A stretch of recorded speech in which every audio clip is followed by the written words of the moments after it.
Hello friends, welcome to my channel defence practice class চ্যানেলের তরফ থেকে তোমাদের সবাইকে জানাই স্বাগত। প্রত্যেক দিনের মতো আজকেও চলে এসেছি আরেকটি নতুন ক্লাস নিয়ে। আজকের এই ক্লাসে আমরা আলোচনা করব পশ্চিমবঙ্গ গ্রাম পঞ্চায়েত এক্সাম সম্বন্ধে 40+ অতি গুরুত্বপূর্ণ প্রশ্ন উত্তর। যে প্রশ্নগুলো তোমাদের এক্সামের জন্য খুবই গুরুত্বপূর্ণ এবং সিলেক্টেড প্রশ্ন, এই প্রশ্নগুলো তোমাদের এক্সামের জন্য। তাই ভিডিওটি প্রথম থেকে শেষ পর্যন্ত দেখো এবং লাস্টে তোমরা কমেন্ট বক্সে কমেন্ট করে জানাবে তোমরা কত স্কোর করতে পারলে। এবং প্রত্যেকটি প্রশ্নের জন্য রয়েছে 5 সেকেন্ড সময়, তার মধ্যে রাইট অ্যান্সার নিচে কমেন্ট বক্সে কমেন্ট করে জানাবে। প্রথম প্রশ্ন কি রয়েছে দেখো, কোন গ্রহের একদিন তার 1 বছরের চেয়ে বড় হয়? 4টি অপশান রয়েছে, সঠিক উত্তর কী হবে নিচে কমেন্ট বক্সে কমেন্ট করে জানাও। রাইট অ্যান্সার হয়ে যাবে অপশান বি, শুক্র গ্রহ। রাইট অ্যান্সার হয়ে যাবে কি option B is the correct answer, শুক্র গ্রহ। নেক্সট হচ্ছে 2 নম্বর প্রশ্ন দেখো, কোন গ্রহ উল্টো দিকে ঘোরে? সঠিক উত্তরটি কী হবে, কোন গ্রহ উল্টো দিকে ঘুরে? রাইট অ্যান্সার হয়ে যাবে শুক্র গ্রহ, option B is the right answer, শুক্র গ্রহ উল্টো দিকে ঘুরে। সৌরজগতের অন্যান্য গ্রহগুলি পশ্চিম থেকে পূর্ব দিকে ঘুরে। শুক্র এবং ইউরেনাস গ্রহ পূর্ব থেকে পশ্চিম দিকে অর্থাৎ বিপরীত দিকে ঘুরে থাকে। নেক্সট প্রশ্ন হচ্ছে 3 নম্বর প্রশ্ন, পৃথিবীর সর্বোচ্চ পর্বতশৃঙ্গ কোনটি? রাইট অ্যান্সার হয়ে যাবে প্রশ্নের Mount Everest, option A is the correct answer. Mount Everest বর্তমানে সরকারি যে উচ্চতা সেটি হচ্ছে 8,848.86 মিটার হচ্ছে এর উচ্চতা। এবং মনে রাখবে এটি হিমালয় পর্বতমালাটি নেপাল এবং চীন সীমান্তে অবস্থিত। নেক্সট প্রশ্ন হচ্ছে 4 নম্বর প্রশ্ন, কোন গ্রহে সবচেয়ে বেশি উপগ্রহ রয়েছে?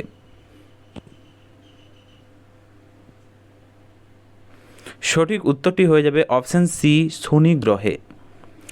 শনি গ্রহের কথা যদি বলা হয়, বর্তমানে 146টি নিশ্চিত উপগ্রহ রয়েছে শনি গ্রহের। নেক্সট প্রশ্ন দেখো 5 নম্বর প্রশ্ন, কোন পদার্থটি সবচেয়ে ভালো তাপ পরিবাহক? 4টি অপশান রয়েছে, সোনা, তামা, হীরা এবং রূপা। রাইট অ্যান্সার কী হবে এখানে? রাইট অ্যান্সার হয়ে যাবে option C is the correct answer, হীরা। মনে রাখবে হীরার তাপ পরিবাহিতা তামার তুলনায় প্রায় 5 গুণ বেশি। নেক্সট প্রশ্ন হচ্ছে 6 নম্বর প্রশ্ন, মহাকাশে কোন গ্রহে সবচেয়ে বেশি ঝড় হয়? এই প্রশ্নের সঠিক উত্তরটি হয়ে যাবে মহাকাশে সবচেয়ে বেশি ঝড় হয় বৃহস্পতি গ্রহে, option A is the correct answer. বৃহস্পতি গ্রহের যে উপগ্রহ তোমরা মনে রাখবে সবচেয়ে বড় উপগ্রহ Ganymede, the great red spot বলা হয়। ওকে, এবং মনে রাখবে এই বিশাল ঝড় বা পৃথিবীর চেয়েও বড় এবং শত শত বছর ধরে বয়ে চলছে ঝড়। নেক্সট প্রশ্ন হচ্ছে 7 নম্বর প্রশ্ন, পৃথিবীর প্রথম জীব কোনটি ছিল? 4টি অপশান রয়েছে, সঠিক উত্তরটি নিচে কমেন্ট বক্সে কমেন্ট করে জানাও। রাইট অ্যান্সার হয়ে যাবে cyanobacteria, option B is the right answer এই প্রশ্নের। এই সায়ানো ব্যাকটেরিয়া বা নীল সবুজ শৈবাল পৃথিবীর প্রথম সালোকসংশ্লেষ প্রক্রিয়ার মাধ্যমে বায়ুমণ্ডলে অক্সিজেন তৈরি করতে পারে, option C is the right answer. Next প্রশ্ন হচ্ছে 8 নম্বর প্রশ্ন, পৃথিবী যে গোল তা প্রথম কোন বিজ্ঞানী প্রমাণ করেন? সঠিক উত্তরটি হয়ে যাবে Aristotle, option B is the correct answer. মনে রাখবে প্রাচীন গ্রিক দার্শনিক এরিস্টটল চন্দ্রগ্রহণের সময় চাঁদের ওপর পৃথিবীর গোলাকার ছায়া দেখে প্রমাণ করেছিলেন যে পৃথিবী গোলাকার, option B is the correct answer. Next প্রশ্ন হচ্ছে 9 নম্বর প্রশ্ন, সবচেয়ে লম্বা জীব কোনটি? এই প্রশ্নের সঠিক উত্তর হয়ে যাবে siphonophore, option C is the correct answer, siphonophore. মনে রাখবে এই সাইফোনোফর সুতোর মতো দেখতে গভীর সমুদ্রে একটি জীব, যার কিছু প্রজাতি প্রায় 150 ফুট পর্যন্ত লম্বা হতে পারে। নেক্সট প্রশ্ন হচ্ছে 10 নম্বর প্রশ্ন, কোন গ্রহ বা উপগ্রহের পৃষ্ঠে তরল সমুদ্র রয়েছে? এই প্রশ্নের সঠিক উত্তরটি হয়ে যাবে দেখো option D is the correct answer, B এবং সি উভয় সঠিক, অর্থাৎ টাইটান এবং ইউরোপা, বি এবং সি সঠিক হবে। এখানে তোমরা মনে রাখবে শনি উপগ্রহগুলি টাইটানের তরল মিথেনের হ্রদ এবং সমুদ্র রয়েছে, এবং বৃহস্পতির উপগ্রহে ইউরোপার বরফের স্তরের নিচে তরল জলে বিশাল যে মহাসাগর থাকার শক্ত প্রমাণ মিলেছে। তো এখানে সঠিক উত্তর হয়ে যাবে বি এবং সি উভয় সঠিক। নেক্সট প্রশ্ন হচ্ছে 11 নম্বর প্রশ্ন, মানবদেহে সবচেয়ে বেশি পরিমাণে কোন মৌলটি পাওয়া যায়? এই প্রশ্নের সঠিক উত্তরটি হয়ে যাবে, দেখো, oxygen. Option A is the correct answer. মানুষের শরীরের মোট ভরের প্রায় 65% অক্সিজেন O2, যা শরীরের জলের অংশের সাথে যুক্ত। নেক্সট প্রশ্ন হচ্ছে 12 নম্বর প্রশ্ন, দেখো, কোন ধাতুকে মরিচাহীন ধাতু বলা হয়? এই প্রশ্নের সঠিক উত্তরটি হয়ে যাবে stainless steel. Option B is the correct answer. Stainless স্টিলে ক্রোমিয়াম মেশানো থাকে, যা অক্সিজেনের সংস্পর্শে এসে একটি পাতলা প্রতিরক্ষামূলক স্তর তৈরি করে বা মরিচা পড়া রোধ করে। Option B is the correct answer. Next হচ্ছে 13 নম্বর প্রশ্ন, দেখো, কোন পদার্থটি চুম্বকীয় নয়? 4টি অপশান রয়েছে, লোহা, নিকেল, কোবাল্ট, অ্যালুমিনিয়াম। এই প্রশ্নের সঠিক উত্তরটি হয়ে যাবে option D is the right answer, aluminium. তাছাড়াও তোমরা মনে রাখবে লোহা, নিকেল, কোবাল্ট এগুলি হচ্ছে শক্তিশালী চুম্বকীয় পদার্থ হলেও অ্যালুমিনিয়াম সাধারণত চুম্বক দ্বারা আকৃষ্ট এটি হয় না। Option D is the correct answer. Next প্রশ্ন হচ্ছে 14 নম্বর প্রশ্ন, সবচেয়ে ছোট্ট হাড়যুক্ত জীব কোনটি? সঠিক উত্তরটি হয়ে যাবে অপশান সি, মাছ। নেক্সট প্রশ্ন হচ্ছে 15 নম্বর প্রশ্ন, মানুষের চোখের কোন অংশ আলোকে কেন্দ্রীভূত করে? মানুষের চোখের কোন অংশ আলোকে কেন্দ্রীভূত করে যদি বলা হয়, অর্থাৎ ফোকাস করে, সঠিক উত্তরটি হয়ে যাবে lens. Option B is the right answer. চোখের লেন্স সিলিয়ারি পেশির সাহায্যে নিজের আকৃতির পরিবর্তন করে আলোক রশ্মিকে রেটিনার ওপর নিখুঁতভাবে ফোকাস করতে সাহায্য করে। নেক্সট হচ্ছে 16 নম্বর প্রশ্ন, দেখো, কোন গ্রহ তার অক্ষে সবচেয়ে দ্রুত ঘোরে? সঠিক উত্তরটি হয়ে যাবে বৃহস্পতি। Option A is the right answer. Next প্রশ্ন হচ্ছে 17 নম্বর প্রশ্ন, কি বলেছে দেখো, মস্তিষ্ককে সুরক্ষিত রাখার জন্য কোন তরল পদার্থ থাকে? এই প্রশ্নের সঠিক উত্তরটি হয়ে যাবে option C is the correct answer, cerebrospinal fluid. মস্তিষ্ককে সুরক্ষিত রাখার জন্য এই তরল পদার্থটি থাকে। মনে রাখবে এই তরলটি মস্তিষ্কের মাথার যে খুলি তার ভেতরে ভাসিয়ে রাখে এবং বাইরে যে কোনো আঘাত বা কোনো আঘাত থেকে তা রক্ষা করতে সাহায্য করে এই সেরিব্রোস্পাইনাল ফ্লুইড। নেক্সট হচ্ছে 18 নম্বর প্রশ্ন, পৃথিবীর মাধ্যাকর্ষণ বল কে আবিষ্কার করেন? সঠিক উত্তরটি হয়ে যাবে অপশান সি, আইজ্যাক নিউটন। এই প্রশ্নের সঠিক উত্তরটি হয়ে যাবে আইজ্যাক নিউটন। তিনি 1687 সালে বিখ্যাত প্রিন্সিপিয়াতে মহাকর্ষণের সূত্র প্রথম প্রকাশ করেন। তো তোমাদের পরীক্ষাতে প্রশ্ন আসতে পারে যে প্রিন্সিপিয়া এই গ্রন্থটি কার লেখা? মনে রাখবে আইজ্যাক নিউটনের লেখা। নেক্সট প্রশ্ন হচ্ছে 19 নম্বর প্রশ্ন, মানবদেহের কোন খনিজটি সবচেয়ে বেশি পরিমাণে পাওয়া যায়? সঠিক উত্তরটি হয়ে যাবে option B is the correct answer, calcium. সবচেয়ে বেশি পরিমাণে পাওয়া যায়। মানবদেহের মোট ক্যালসিয়ামের পরিমাণ হচ্ছে 99% হাড় ও দাঁতে সঞ্চিত থাকে, যা এগুলোকে মজবুত রাখতে সাহায্য করে। 20 নম্বর প্রশ্ন, দেখো, সবচেয়ে কঠিন প্রাকৃতিক পদার্থ কোনটি? সঠিক উত্তরটি হয়ে যাবে হীরা। Option C is the correct answer. চরম চাপ এবং তাপে মাটির অনেক গভীর কার্বন পরমাণুর বিন্যাসের ফলে এই কঠিন প্রাকৃতিক পদার্থের সৃষ্টি হয়। নেক্সট হচ্ছে 21 নম্বর প্রশ্ন, ভারতের কোন রাজ্যে সবচেয়ে বেশি বৃষ্টিপাত হয়? সঠিক উত্তরটি হয়ে যাবে অপশান সি, মেঘালয়তে সবচেয়ে বেশি বৃষ্টিপাত হয়। মেঘালয়ের খাসি পাহাড়ে অবস্থিত সবচেয়ে বেশি বৃষ্টিপাত হয়। এই স্থানটি হচ্ছে আর্দ্র, যেখানে বছরে প্রায়, তোমরা মনে রাখবে, 11,872 mm বৃষ্টি হয়। নেক্সট হচ্ছে 22 নম্বর প্রশ্ন, দেখো ভারতের একমাত্র সক্রিয় আগ্নেয়গিরি কোথায় অবস্থিত? রাইট অ্যান্সার হয়ে যাবে অপশন বি, ব্যারেন দ্বীপ। ওকে, মনে রাখবে আন্দামান সাগরে অবস্থিত আগ্নেয়গিরির সমগ্র দক্ষিণ এশিয়ার একমাত্র প্রমাণিত সক্রিয় আগ্নেয়গিরি হচ্ছে ব্যারেন দ্বীপ। নেক্সট হচ্ছে 23 নম্বর প্রশ্ন, দেখো ভারতের কোন শহর ব্লু সিটি নামে পরিচিত? সঠিক উত্তরটি হয়ে যাবে Jodhpur. Option C is the correct answer. রাজস্থানের এই প্রাচীন শহরের অধিকাংশ বাড়ির রং হচ্ছে নীল, যা মরুভূমির প্রখর তাপ থেকে বাড়িগুলোকে ঠান্ডা রাখতে সাহায্য করে। নেক্সট প্রশ্ন হচ্ছে 24 নম্বর প্রশ্ন, দেখো ভারতের কোন রেলওয়ে স্টেশনের নাম সবচেয়ে ছোট্ট? কোন রেলওয়ে স্টেশনের নাম বলেছে সবচেয়ে ছোট্ট?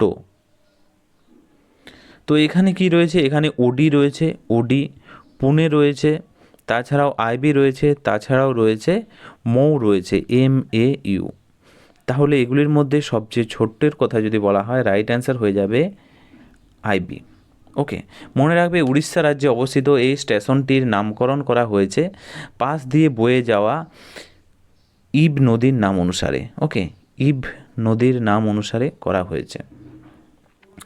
নেক্সট প্রশ্ন হচ্ছে 25 নম্বর প্রশ্ন, ভারতের প্রথম রেলওয়ে স্টেশন কোথায় তৈরি হয়েছিল? এই প্রশ্নের সঠিক উত্তরটি হয়ে যাবে মুম্বাইতে। মনে রাখবে মুম্বাইয়ের কথা যদি বলা হয় 1853 সালের 16ই এপ্রিল, 1853 সালের 16ই এপ্রিল মুম্বাইয়ের ছত্রপতি শিবাজি যে মহারাজ টার্মিনাল, সেখান থেকেই থানে পর্যন্ত, অর্থাৎ তোমরা মনে রাখবে মুম্বাই থেকে থানে পর্যন্ত প্রথম যাত্রীবাহী ট্রেন চালু হয়েছিল। মোট 34 কিলোমিটার চলেছিল এই ট্রেন।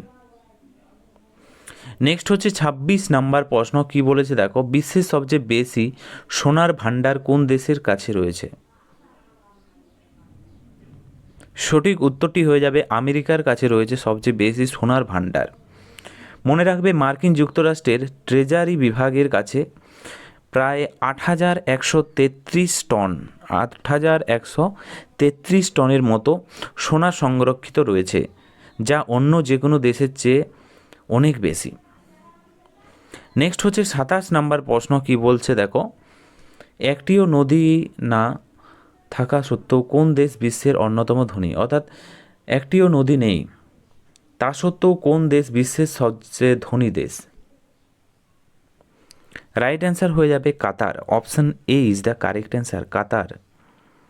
কাতারের কথা যদি বলা হয়, প্রাকৃতিক গ্যাস এবং পেট্রোলিয়াম বিশাল মজুদ থাকার ফলে মরুভূমিটি এই দেশটি বিশ্বের অন্যতম ধনী রাষ্ট্রে পরিণত হয়েছে। নেক্সট হচ্ছে 28 নম্বর প্রশ্ন, দেখো কোন দেশের পতাকায় একসময় শুধুমাত্র একটি রং ছিল এবং কোনো নকশা ছিল না? সঠিক উত্তর হয়ে যাবে Libya. Option B is the correct answer. লিবিয়ার কথা যদি বলা হয় 1977 থেকে 2011 সাল পর্যন্ত, 2011 সাল পর্যন্ত লিবিয়ার জাতীয় পতাকা ছিল পুরোটাই সবুজ, যাতে অন্য কোনো রং বা চিহ্ন ছিল না। নেক্সট প্রশ্ন হচ্ছে 29 নম্বর প্রশ্ন, বিশ্বের দীর্ঘতম সড়ক সুড়ঙ্গ কোথায় অবস্থিত? সঠিক উত্তরটি হয়ে যাবে নরওয়েতে। Option A is the correct answer. Next প্রশ্ন দেখো 30 নম্বর প্রশ্ন, কোন দেশে একটিও মশা পাওয়া যায় না? কোন দেশের কথা বলা হয়েছে যেখানে একটিও মশা পাওয়া যায় না? ভারতের কথা যদি বলা হয়, সবচেয়ে বেশি মশা ভারতেই রয়েছে, প্রচুর হারে মশা রয়েছে ভারতে, কলকাতাতে। এবং এখানে বলা হয়েছে কোন দেশে একটিও পাওয়া যায় না মশা, সঠিক উত্তর হয়ে যাবে Iceland. Option A is the correct answer. কী কারণে পাওয়া যায় না যদি বলা হয়, মনে রাখবে আইসল্যান্ডে দ্রুত পরিবর্তনশীল যে ঠান্ডা, সে ঠান্ডা আবহাওয়ার কারণে সেখানে মশা ডিম পেড়ে বংশবৃদ্ধি করতে পারে না, সে কারণে। Option A is the right answer. Next হচ্ছে 31 নম্বর প্রশ্ন, দেখো বিশ্বের প্রাচীনতম পরিচিত বিশ্ববিদ্যালয় কোনটি? এই প্রশ্নের সঠিক উত্তরটি হয়ে যাবে তক্ষশিলা বিশ্ববিদ্যালয়। Option A is the correct answer. প্রাচীন ভারতের তক্ষশিলা বিশ্ববিদ্যালয় খ্রিস্টপূর্ব প্রায় 700 অব্দে প্রতিষ্ঠিত হয়েছিল এবং এটি ঐতিহাসিকরা মনে করে থাকেন 700 খ্রিস্টপূর্বাব্দে এটি তৈরি হয়েছিল। নেক্সট হচ্ছে 32 নাম্বার প্রশ্ন, দেখো ভারতের সবচেয়ে প্রাচীনতম জীবন্ত শহর কোনটি? সঠিক উত্তরটি হয়ে যাবে Varanasi. Option B is the correct answer. এটি উত্তরপ্রদেশের বারাণসী বা কাশী বিশ্বের অন্যতম প্রাচীন শহর, যা প্রায় 3000 বছরেরও বেশি সময় ধরে মানুষকে নিরবিচ্ছিন্ন অবস্থান হয়ে রয়েছে এখানে। 33 নাম্বার প্রশ্ন, দেখো বিশ্বের প্রথম লিখিত ভাষা কোনটি ছিল? রাইট অ্যান্সার হয়ে যাবে সুমেরীয় ভাষা। Option B is the correct answer. খুবই গুরুত্বপূর্ণ প্রশ্ন। এটি হচ্ছে প্রাচীন ইতিহাসের একটি প্রশ্ন। প্রাচীন যে মেসোপটেমিয়া, বর্তমানে যেটি ইরাক নামে পরিচিত, মনে রাখবে সেখানকার লিপির মাধ্যমে সুমেরীয় ভাষার প্রথম লিখিত প্রমাণ পাওয়া গিয়েছিল। Option B is the right answer. Next হচ্ছে 34 নাম্বার প্রশ্ন, কোন দেশ সম্পূর্ণভাবে জঙ্গল দ্বারা বিশিষ্ট? জঙ্গল দ্বারা যদি বলা হয়, সঠিক উত্তরটি হয়ে যাবে সুরিনাম। রাইট অ্যান্সার হয়ে যাবে option B is the correct answer. Okay, দক্ষিণ আমেরিকার দেশ সুরিনামের প্রায় 93% থেকে 95%-এর কথা যদি বলা হয়, ঘন, তোমরা মনে রাখবে, রেন ফরেস্ট বা যে অরণ্য দ্বারা এটি ঢাকা থাকে। নেক্সট প্রশ্ন হচ্ছে 35 নাম্বার প্রশ্ন, বিশ্বের সবচেয়ে প্রাচীন পরিচিত মূর্তি কোনটি? রাইট অ্যান্সার হয়ে যাবে option C is the correct answer, Venus of Hohle Fels. মনে রাখবে এটি হচ্ছে জার্মানির একটি গুহায় আবিষ্কৃত নারী মূর্তিটি। প্রায় ম্যামথের দাঁত খোদাই করে তৈরি করা হয়েছিল। প্রায় 35,000 থেকে 40,000 বছর পুরনো হচ্ছে এই মূর্তিটি। 36 নাম্বার প্রশ্ন, দেখো ভারতের সবচেয়ে পুরনো বর্তমান সংসদীয় আসন কোনটি? রাইট অ্যান্সার হয়ে যাবে Chengalpattu. Option D is the right answer. Tamil Nadu রাজ্যের এই চেঙ্গলপুট্টু লোকসভা কেন্দ্রে 1951 থেকে 1952 সালে প্রথম সাধারণ নির্বাচনের সময় তাদের অস্তিত্ব বজায় রেখেছিল। নেক্সট প্রশ্ন হচ্ছে 37 নম্বর প্রশ্ন, ভারতের প্রথম ডাক পরিষেবা কোথায় শুরু হয়েছিল? সঠিক উত্তরটি হয়ে যাবে option B is the correct answer, কলকাতাতে। 1774 সালে তৎকালীন গভর্নর জেনারেল ওয়ারেন হেস্টিংস জনগণের ব্যবহারের জন্য কলকাতায় প্রথম জেনারেল পোস্ট অফিস বা ডাকঘর চালু করেছিল 1774 সালে। নেক্সট হচ্ছে 38 নম্বর প্রশ্ন, ভারতের প্রথম মানবযুক্ত মহাকাশ মিশন কোনটি? এই প্রশ্নের সঠিক উত্তরটি হয়ে যাবে গগনযান। রাইট অ্যান্সার হয়ে যাবে option A is the correct answer. মনে রাখবে ইন্ডিয়ান স্পেস রিসার্চ অর্গানাইজেশন ইসরোর উচ্চাভিলাষী মিশনের লক্ষ্য হল ভারতীয় মহাকাশচারীদের 3 দিনের জন্য 400 কিলোমিটার উচ্চতার কক্ষপথে পাঠানো এবং নিরাপদে ফিরে আনা। নেক্সট হচ্ছে 39 নম্বর প্রশ্ন, ভারতের প্রথম স্মার্ট সিটি কোনটি ছিল? ভারতের প্রথম স্মার্ট সিটির কথা যদি বলা হয়, গিফট সিটি। রাইট অ্যান্সার হয়ে যাবে গুজরাটে অবস্থিত GIFT City. Option C is the correct answer. Gujarat international finance tech city, GIFT city মনে রাখবে। এটি হলো ভারতের প্রথম পরিকল্পিত এবং সম্পূর্ণ চালু smart city. Option C is the correct answer. Next 40 number প্রশ্ন, ভারতের সবচেয়ে বেশি বিদেশি পর্যটক কোন রাজ্যে আসেন? সঠিক উত্তরটি হয়ে যাবে অপশান সি, তামিলনাড়ুতে আসেন। Option C is the right answer. প্রাচীন দ্রাবিড় স্থাপত্যের মন্দির, সমৃদ্ধ সংস্কৃতি এবং চিকিৎসক, পর্যটক, মেডিসিন, ট্যুরিজমের আকর্ষণের কারণে তামিলনাড়ুতে সবচেয়ে বেশি বিদেশি পর্যটকের সমাগম হয়। Option C is the correct answer. Next হচ্ছে 41 নম্বর প্রশ্ন, কি বলেছে দেখো, কোন দেশের জাতীয় পতাকা আকৃতিতে বর্গাকার? মোস্ট ইম্পর্ট্যান্ট, এখানে তোমরা 3টি স্টার দিয়ে রাখো। বর্গাকার বলা হয়েছে। রাইট অ্যান্সার হয়ে যাবে Switzerland. Option C is the correct answer. বিশ্বের মাত্র 2 দেশের জাতীয় পতাকা আয়তক্ষেত্রের বদলে বর্গাকার। একটি হলো সুইজারল্যান্ড, আরেকটি হচ্ছে ভ্যাটিকান সিটি। এখানে সঠিক উত্তর হয়ে যাবে অপশান সি। নেক্সট হচ্ছে 42 নম্বর প্রশ্ন, আজকের ভিডিওর লাস্ট প্রশ্ন। কোন দেশে 42 ঘন্টায় দিন এবং রাত দুটোই দেখা যায়? সঠিক উত্তরটি হয়ে যাবে option A is the correct answer, নরওয়েতে। মনে রাখবে, নরওয়েকে মধ্যরাতের সূর্যের দেশ বা land of the midnight sun বলা হয়। Option A is the correct answer. তো ফ্রেন্ডস, এগুলোই ছিল আজকের ভিডিওর আমাদের গুরুত্বপূর্ণ এবং কিছু এমসিকিউ প্রশ্ন উত্তর, সিলেক্টেড প্রশ্ন। তোমরা 42টি প্রশ্নের মধ্যে কত স্কোর করতে পারলে নিচে কমেন্ট বক্সে কমেন্ট করে জানাও, এবং ভিডিওটি যদি ভালো লেগে থাকে অবশ্যই লাইক করো এবং তোমাদের বন্ধুদের সাথে ভিডিওটি শেয়ার করো। আজকের ভিডিওটি আমরা এখানেই শেষ করছি। Thank you for watching. জয় হিন্দ, জয় ভারত।